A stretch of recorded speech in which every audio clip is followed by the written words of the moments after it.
In today's video, we are going to discuss how to have fun in Starfield. I find a lot of people not getting into this game because they haven't done the proper things.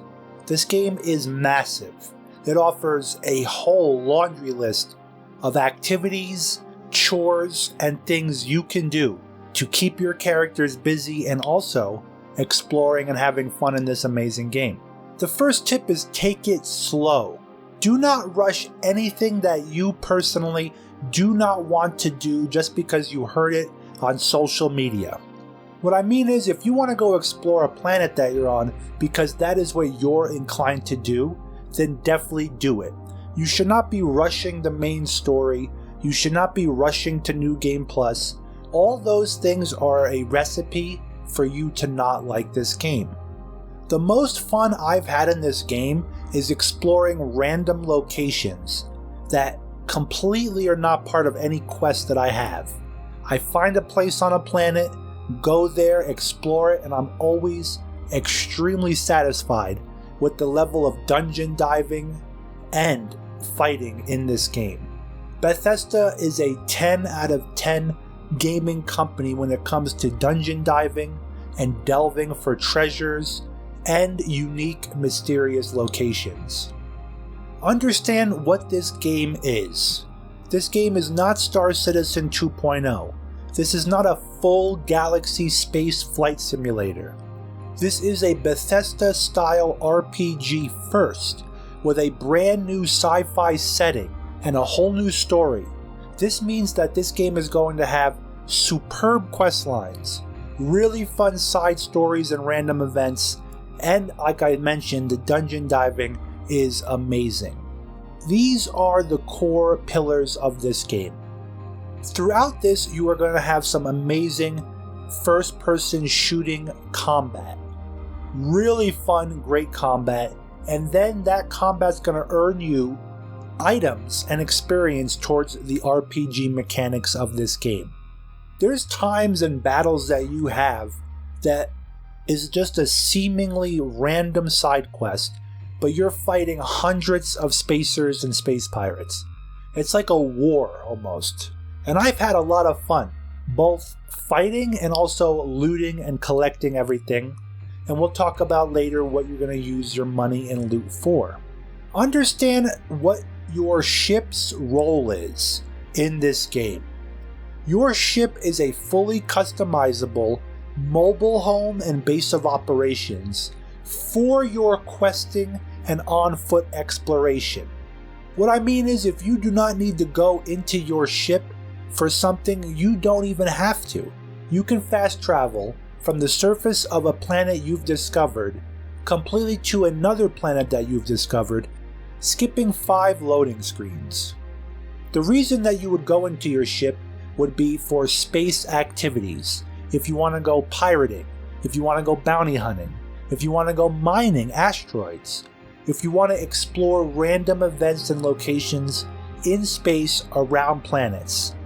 That's what the space travel is for. So people have said your ship is a glorified loading screen, and in a way it is, but in a way it isn't. I've had a lot of fun customizing my ship and fully outfitting it, remodeling it, using architecture and redesigning the rooms to fit and make the ship less of a maze. And I've spent most of my in-game money customizing my ship. It's been really fun. And I highly recommend everybody tries customizing their ship before quitting on Starfield. Learn what space exploration is in this game. It is finding new routes through your unexplored regions of the galaxy. It is exploring for new habitats and planets so you can build outposts on to utilize the resources that you're going to find on these planets that you could use to make more money or more outposts or better ships. The outpost creation in this game has been really fun, and I have been utilizing it to make bases to harvest aluminum and iron and different resources that I'll need. And one of my bases is now scratching the surface of fabrication, and I'm fabricating an item automatically that I'll go and pick up and sell every once in a while. I highly recommend the Outpost building in this game. And again, Outposts I would recommend trying before quitting the game.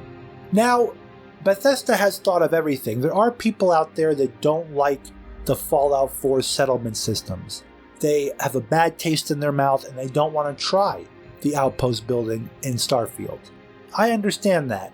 For you, you can buy one of the 12 pre-made houses in the game, or even a trait that you start out with that gives you a mansion. You'll never have to touch the Outpost at all. But I still highly recommend you try the ship customization. And even if you just build one building on a planet to call your home, and you decorate it and you try out the system, I bet you'll end up having fun at the end of it. Because the game does a great job of keeping you busy with having to find items for your projects, like building a house. And it feels really good to have a customized place that you've built, that you've designed a ship, and that you can call yours. That's where Bethesda games really shine. Another thing people are not appreciating enough is the locations and how unique they are. The amazing artwork, the amazing architecture that's been put into these places. We have fully living, breathing cities now with actual NPC citizens that have schedules, they do things like the old games, they have their tasks, they go to work, they go to bed. You have a smattering of generic citizen NPCs that make the cities feel alive, even if they're not perfect, even if they look weird at times and act weird. It's still very awesome, and it's definitely Bethesda Uncanny Valley. But without these generic citizens, the worlds would be barren. I've had a lot of fun just landing at different hotspots and points of interest and exploring and feeling the world out. I took an hour-and-a-half guided tour of Titan, a moon in the Sol system, and it was Earth's first real outpost, and they showed me all the memorabilia from old Earth, and I had a lot of fun, and it added a whole sense of immersion to this area. Titan will always be a location that I feel at home at, and have a sense of connection towards because of this little detail. At the end of the day, the problem with Starfield is expectations not being met, and also people obsessing over social media and other people's opinions instead of trying the game for themselves. Years ago, people would watch a video game review, form their own opinion, and then maybe go out and rent the game and try it. In the year 2023, you have people out there that refuse to try a game based off of social media expectations. They won't even pirate it, even though pirating is very bad, according to Reddit. They won't even play the game at all. And this is because of social media, in my opinion. The game is far from perfect, and I still cannot wrap my head around decisions like not putting ground vehicles in, or not making a more robust spaceflight system. But that being said, this is an awesome Bethesda RPG, where you can get immersed into the space world. Really enjoy yourself building a custom spaceship or outposts, and making the game your unique personalized story. The best time you're going to have in this game is taking it slow, appreciating the different events and stories and NPCs and things Bethesda has crafted. And whether it's a side quest or personal tasks of finding items for an outpost, you will have fun in this game if you just take it slow and give it an honest try. Don't rush anything, and just enjoy the environments. Let me know what you think in the comments down below. I love reading the comments.